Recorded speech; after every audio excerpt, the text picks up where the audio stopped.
वह और जोर से सिसक पड़ी। काश मौत कुछ क्षण ठहर जाती तो वह मांग में सिंदूर लगा लेती। आज इस स्थिति में पूछने को भी उसके पास नहीं था। सब पहले से सुना सुना था। कितने वर्षों के बाद आज किसी ने उसे नाम की टायर दी थी। उसके हाथ आटे से सने हुए थे, इसलिए वही नौकरानी को आवाज़ दी, चंपा देख कौन आया है। थोड़ी ही देर में चंपा उसके पास आकर बोली, बाई जी कोई तरुण आए हैं। तरुण? वह हाथ प्रवाह रह गई, शरीर में एक सिहरन सी दौड़ गई।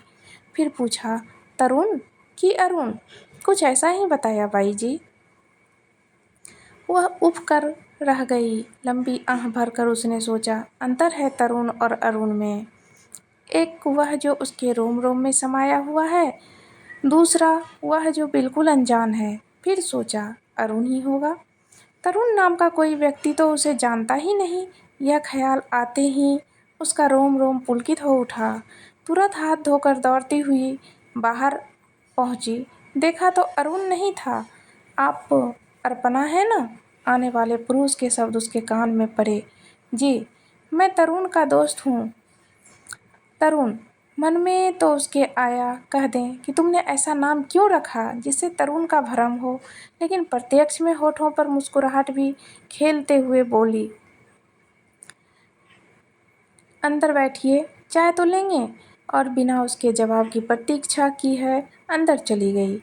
चाय की केतली गैस पर रखी तो यादों का उफान उफन गया। कैसा होगा अरुण?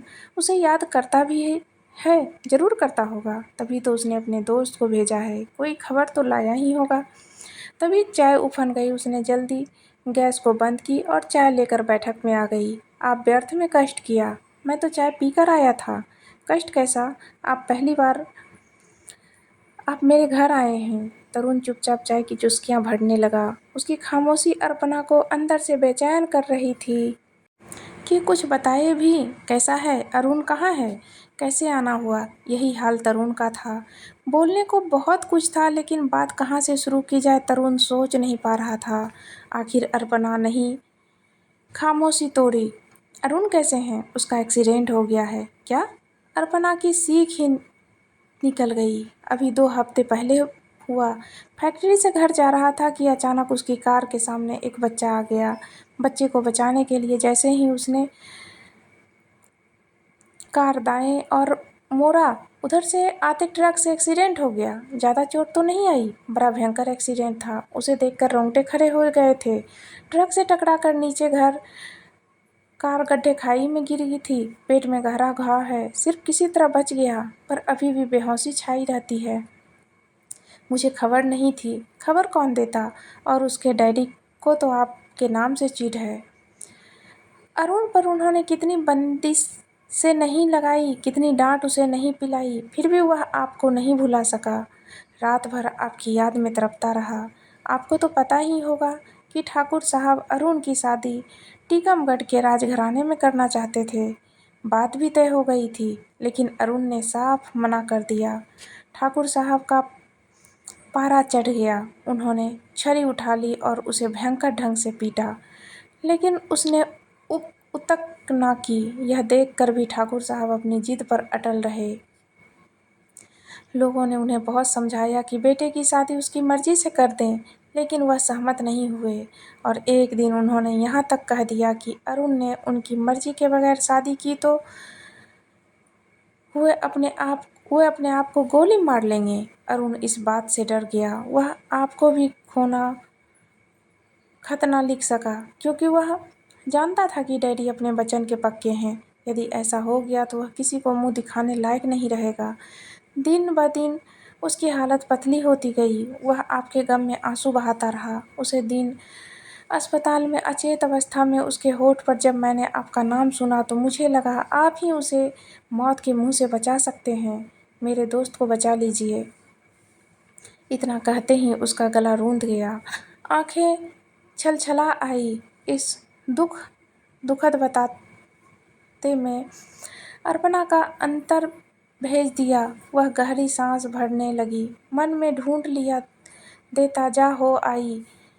अति कचोट गया। किन कठिन परिस्थितियों में उसे घर छोड़ना पड़ा, रिश्तेदारों से नाता तोड़ना पड़ा और परिचितों और सहेलियों से मुख मोड़ना पड़ा। कहाँ कहाँ नहीं भटकी वह। प्रेम, अरुण की याद भुला न सके। प्रेम का दीपक उसके अंदर सदैव जलता रहा और आज वह उसके अलग होना चाहता है। नहीं, वह ऐसा कभी भी नहीं होने देगी। यदि उसे अपने जीवन की कुर्बानी भी देनी पड़े तो वह देगी। बेशक उसकी शादी अरुण से ना हो सकी, लेकिन उसके नाम के साथ उसका नाम जुड़ा तो है। यह सोचते ही उसकी आंखें छल्ला आई। तभी खामोशी को तोड़ता हुआ तरुण बोला, अच्छा अर्पणा जी, चलता हूँ। आज ही शाम को छतरपुर जाना है, आप तैयार रहेंगे? वह चुप ही रही। हाँ ना उसके मुख से कुछ नहीं निकल सका। तरुण हवा के तेज झोंका सा बाहर निकल गया। अतीत की परछाइयों ने उसे फिर समेट लिया। एक एक लम्हा उसे कुरेदा गया। कॉलेज के दिनों में उसका साथ अरुण से हुआ। अरुण उसकी कक्षा का मेधावी छात्र था। दोनों की सीट पास पास थी, इसलिए उसमें अक्सर किसी विषय पर बहस हो जाया करती थी और उनके तर्क इतनी सटीक होते थे कि वह परास्त हो जाता। हर की पीड़ा उसके अंदर छटपटा रही थी। वह पूरी कोशिश कर मज़ेदार के साथ सामने रखती, लेकिन वह उतनी ही कुशलता से उसके तर्क काट देता। तर्क वितर्क का यह सिलसिला प्रेम में परिणत हो गया। दोनों घंटे बातों में मशहूर रहते और अपने प्रेम के इंद्रधनुषी पुल बनाते। कॉलेज के कैंपस से लेकर चौक चौराहे तक यह प्रेम जोड़ी चर्चित हो गई। कल्पना के पिता हरिशंकर उपाध्याय धार्मिक विचारों के थे। वह अध्यापक थे। उनके एक ही संतान थी अर्पणा, और उसे वह उच्च से उच्च शिक्षा दिलाना चाहते थे। लेकिन बेटी के जमाने के साथ बदलते रंगों ने उन्हें तोड़ कर रख दिया। उन्होंने अर्पणा को समझाते हुए कहा, बेटी, अपनी सीमा में रहो, जैसे इस परिवार की लड़कियां रही है। तुम इस तरह ठाकुर के लड़कों के साथ घूमना मुझे बिल्कुल पसंद नहीं। पिताजी, मैं उससे शादी करना चाहती हूँ। और बनाने जवाब दिया, चुप नादान, तेरी रिश्ता उसे कैसे हो सकता है? वह क्षत्रिय हैं और हम ब्राह्मण। लेकिन पिताजी, वह मुझसे शादी करने को तैयार है। उसके करने से क्या होगा, जब तक उसके परिवार वाले ना माने। वह बहुत बड़े आदमी हैं बेटी, उन्हें यह रिश्ता कभी मंजूर नहीं होगा। हम कोर्ट में शादी कर लेंगे। चुप बेशर्म। वह गुस्से से आग बबूला हो गए। जा, चली जा मेरी आंखों के सामने से, वरना। यही हाल अर्पणा का था। जब उसके डैडी सूर्यभान सिंह को इस बात का पता चला तो एक क्रोध से पागल हो गए। यह उनके लिए बर्दाश्त से बाहर था कि उनका लड़का एक मामूली पंडित की लड़की से प्यार करे। उन्होंने पहले अरुण को बहुत समझाया, लेकिन जब उनकी बात का उसे पर कोई असर नहीं हुआ तो उन्होंने दूसरा गंभीर उपाय सोचा। वह सीधे हरिशंकर उपाध्याय के पास पहुंचे, जो उसे समय बरामदे में बैठे स्कूल का काम कर रहे थे। ठाकुर साहब को देखते ही वह हाथ जोड़कर खड़े हो गए।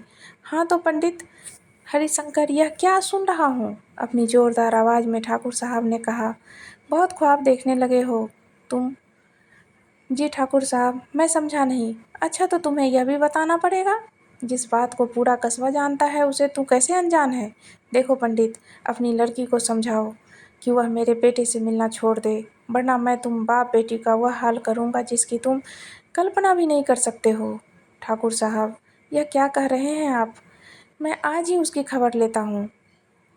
माफ़ करें, माफ़ करें। ठाकुर साहब के क्रोध प्रतिबंध के बाद भी अर्पणा ने छुटपुट मुलाकात करने में सफल हो जाता, जिसकी भनक ठाकुर किसी न किसी तरह ठाकुर सूर्यभान को लग ही जाती।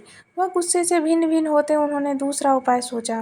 क्यों न हरिशंकर का तबादला छतरपुर से कहीं और कर दिया जाए, और यह कार्य वहाँ के विधायक से कहकर वह करवा दिया। इधर पंडित हरिशंकर घबरा गए। तबादले लेकर जैसे ही उन्हें आदेश मिला, फौरन छतरपुर छोड़ दिया। दतिया आ गए। अर्पणा को भी पिताजी के साथ आना पड़ा। वह दिन अपने जीवन का सबसे बोझिल दिन था, जब बिना अरुण से मिले उसे दतिया आना पड़ा। जुदाई के सौ तीर उसके दिल के में छुप गए और उनके घर से निकलना बंद था। वह जाते जाते एक बार मिल लेना चाहती थी, लेकिन उसकी हर कोशिश नाकाम हुई। एक यही दुख तो उसे लगातार पूरी यात्रा सता रहा था। विचार पिताजी के साथ अर्पणा चली गई।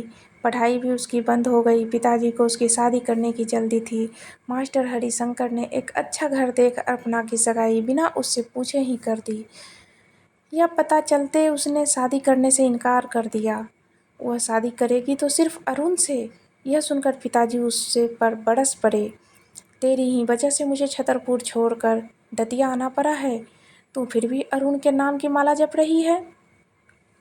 कितना सताएगी मुझे। भला इसी में है तू घर छोड़कर निकल जा। ऐसा मत कहिए पिताजी। अर्पणा गिर गिर पड़ी। समझने की कोशिश कीजिए। मुझे कुछ नहीं समझना। अगर तू यहाँ से नहीं जाएगी तो मैं ही चला जाता हूँ। ले रह ले तू यहाँ। आखिर दिल के हाथों मजबूर होकर अर्पणा आने अपना घर त्याग दिया और अपनी सहेली नीति के पास भिंड चली आई। नीति की मदद से उसे भिंड में नौकरी मिल गई। खाने पीने का ठिकाना हो गया। किराए पर मकान ले लिया। इसी बीच उसके पास शादी के कई प्रस्ताव आए। उसने सबको ठुकरा दिया। वह दिन आते ही उसकी आंखें डबडबा आई। समाज की यह कैसी रीतियां हैं कि आदमी अपनी मनपसंद साथी भी नहीं ढूंढ सकता। वंश परंपरा की परंपराएं उसे ठोक दी जाती है। वह आदमी टूटेगा नहीं तो क्या जुड़ेगा। आज अरुण की दुर्घटना की खबर ने उसे बेचैन कर दिया। वह नदी के किनारे बड़ी मछली से फड़फड़ा गई। शाम को जब तरुण आया तो वह जाने को पूरी तरह से तैयार बैठी थी। इस समय तक उसने अपनी माँ जी की स्थिति संभाल ली थी। छतरपुर पहुंचते ही अपना सीधा अस्पताल पहुंची। एक वार्ड में अरुण बरबर मूर्छित था। खून की बोतलें लगी हुई थी। हाथ पैर में प्लास्टर था। दोस्त परिजन रिश्तेदार उसे घेर रखे थे। डॉक्टर उपचार में लगा था। उसे समझते देर ना लगी कि अभी जरूर कोई गंभीर दौर गुजरा है, क्योंकि सभी के चेहरे उदास थे। ठाकुर सूर्यभान सिंह नीचे झुकाए खड़े थे। यह तभी वह एक नज़र उस पर डाल चुके थे। आज उसे उनसे डर नहीं लग रहा था। डॉक्टर के चेहरे से मायूसी साफ झलक रही थी। सभी की निगाहें उन पर टिकी थी। इंजेक्शन दे दिया है। 10 मिनट में होश आ जाना चाहिए, डॉक्टर ने कहा। लेकिन डॉक्टर साहब, कुछ मिनट होश में रहता है फिर बेहोश हो जाता है। ठाकुर साहब व्यग्रता से बोले, देखिए मैं तो अपनी तरफ से पूरी कोशिश कर रहा हूँ। आप मरीज को खुश करने की कोशिश कीजिए। कोई गहरा आघात पहुँचा है जिसकी याद आते ही उसे बेहोशी छा जाती है।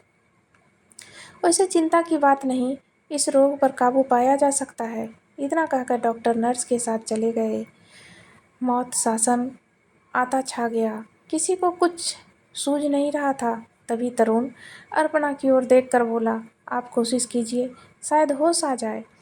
1 हफ्ते से यह इसी तरह पड़ा है। होश में आने पर भी किसी से एक शब्द भी नहीं बोलना। यह सुनते ही अर्पणा निडर होकर अंदर गई और अरुण के पास पहुंचकर बोली, अरुण, अब मैं कहीं नहीं जाऊंगी, यहीं रहूंगी तुम्हारे पास। लेकिन तुमने तो कोई दूसरा घर बसा लिया, शादी कर ली, और उनमें क्या कहते हो? किसने कहा तुमसे यह मुझ पर विश्वास नहीं था?